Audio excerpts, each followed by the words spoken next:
Lors de la première séance de thérapie de couple, en tant que praticien en thérapie de couple, nous allons faire attention au comportement des partenaires dans leur couple. C'est-à-dire, est-ce qu'ils sont arrivés ensemble? Est-ce qu'ils sont arrivés séparément? Qui est arrivé en premier? Qui est arrivé en second? Est-ce qu'ils sont assis l'un à côté de l'autre? Est-ce qu'ils sont assis éloignés? À la sortie, qui va demander, qui noter le prochain rendez-vous de la séance? Qui va payer, comment?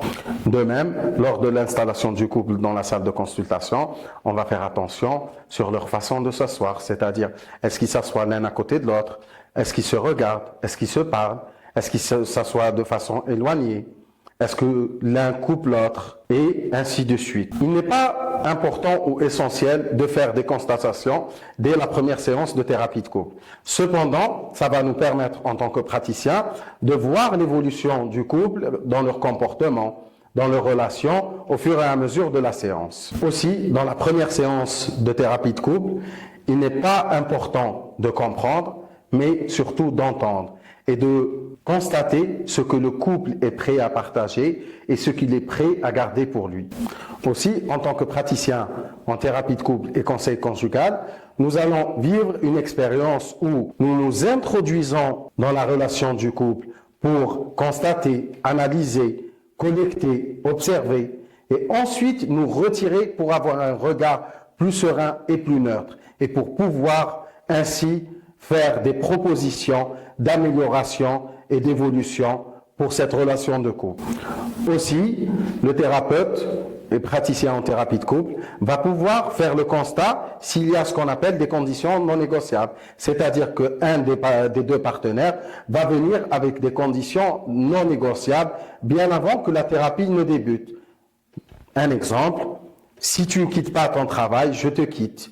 Si tu ne m'aides pas avec les enfants, je te quitte. Si tu ne rends pas ta relation, je te quitte, et ainsi de suite. Dans ce cas-là, nous sommes en face de ce qu'on appelle un jeu de pouvoir, c'est-à-dire que l'un des deux partenaires va venir avec cette réaction ou ces conditions. Si tu ne fais pas ce que je te demande, je te quitte. Parfois, le jeu de pouvoir est orienté vers le thérapeute. Du type, vous recevez une réflexion. Ah, écoutez, j'espère que vous allez pouvoir le remettre dans le droit chemin. Parfois, le jeu de pouvoir prend une forme de menace discrètement insinuée dans une phrase.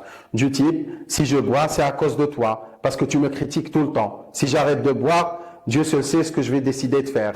Ou parfois, la menace est autant orientée vers l'autre partenaire que vers le praticien. C'est-à-dire, si tu ne fais pas ce que je te dis, c'est pas la peine de me demander de revenir, la prochaine fois, je ne viendrai pas. Aussi, en posant dès le début de la thérapie des conditions, l'individu va mettre en péril le travail thérapeutique et souvent, ça va amener à un échec. C'est pour cela que nous, praticiens en thérapie de couple, ce que nous allons faire pour pouvoir éviter ce type de situation, c'est de faire, dès le début de la thérapie, un état des lieux de l'histoire du couple, c'est-à-dire les emmener vers une anamnèse, à savoir leur demander de parler de leur histoire, comment ils se sont rencontrés, le cheminement qu'ils ont connu, et aussi faire ressortir et émerger cette relation de domination et de contrainte, et parfois même de menace, qui éventuellement existe dans ce couple, et leur demander s'ils sont prêts à faire un travail sur cela.